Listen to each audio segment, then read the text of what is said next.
રાજકોટમાં બાલાજી હોસ્પિટલ પર બેદરકારીનો આરોપ લગાવવામાં આવ્યો છે। હોસ્પિટલની બેદરકારીથી મહિલાનું મોત નીપજ્યું હોવાનો આરોપ છે। ગર્ભાશયની કોથળીના ઓપરેશનમાં બેદરકારીનો આરોપ। સર્જનને બદલે ટેલિફોનિક માહિતીથી ઓપરેશન કર્યાનો દાવો છે।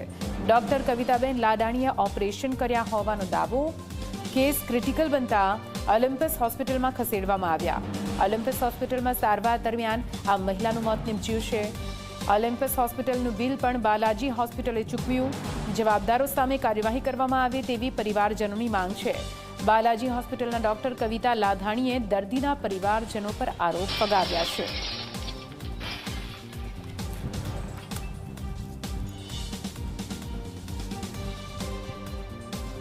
કોઈ પણ જાતની અમારી પરમિશન લીધા વગર વેન્ટિલેટર ચડાવી દીધું, સીપીઆર એને ચાલુ કરી દીધો અને શોર્ટ ટ્રીટમેન્ટ પણ ચાલુ કરી દીધી। બરોબર, 9:30 વાગે એમના ધબકારા એકવાર બંધ થઈ ગયા અને 10 વાગે પાછા આવ્યા અને 11:20 સુધી ત્યાંના સાહેબોએ બધાએ ટ્રાય કરી પણ ધબકારા પાછા ચાલુ થયા નહીં।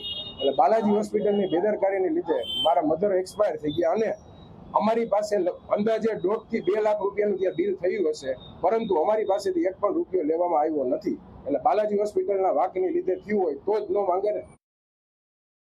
આ તો છે ને બહુ કોમન મતલબ રેરલી કન્ડિશન કહેવાય કે જે કોમન પીપલમાં બી થઈ શકે છે। એટલે આ અનપ્રેડિક્ટેબલ છે। આપણાથી એટલી જલ્દી ડાયગ્નોઝ થઈ ગયું ને આપણાથી એઝ અર્લી એઝ પોસિબલ આપણે ટ્રીટમેન્ટ કરી, આપણાથી બચાવવાના મેક્સિમમ આપણે ટ્રાય કરી કે જે થઈ શકે આપણે મેક્સિમમ ના અમે નથી ભરેલું। બાલાજી હોસ્પિટલ પરિવારનું કેવું છે? ના હજી બિલ પેન્ડિંગ જ બોલે છે। ઈ બિલ પેન્ડિંગ જ બોલે છે। અમારા તરફથી 1 રૂપિયો પણ ઓલિમ્પસ હોસ્પિટલને આપવામાં આવે એનેસ્થેસિયાનો ઓવરડોઝ હતો? ના, એવું કાંઈ જ નથી।